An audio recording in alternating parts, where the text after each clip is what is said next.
What's up, GraceBible.Church? Matt Love, Lynn Haven Students Director here to provide you hopefully with some hope for your day. I don't know about you, but when I look around at the world, oftentimes I get discouraged. You know, Jesus talks in the Bible all the time about how a kingdom is coming and how it's breaking through and how it will come fully one day. And sometimes when I look around at the state of our world and the things that we're going through, if I'm honest, sometimes I think, and I even ask Jesus, is your kingdom really coming?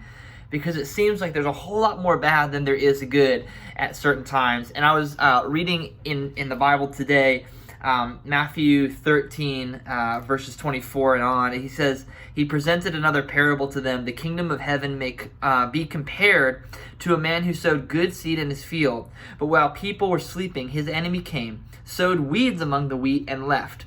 When the plants sprouted and produced grain, then the weeds also appeared. The landowner's servants came to him and said, Master, didn't you sow good seed in your field? Then where did the weeds come from? An enemy did this, he told them.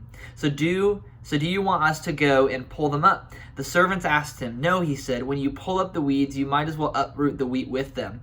Let both grow together until the harvest. At harvest time, I'll tell the reapers, gather the weeds first and tie them in bundles to burn them, but collect the wheat in my barn. And what I love about this parable is it really holds in tension the reality that there's a lot of good happening in our world, but with it, there's also a lot of bad.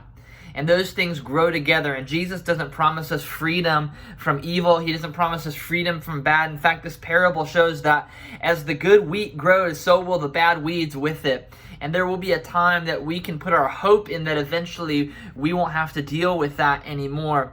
But now we can trust that Jesus is working. He's working through us, and he's using the bad and the good for his glory. And so as you go through your day, I just want you to know this is temporary. Even this life is temporary. It's fleeting. But God has hope for us, and he has a future for us. So I would ask you, just like me, as hard as it is, to keep our eyes focused and fixed on eternity during this season. Love you guys. Bye.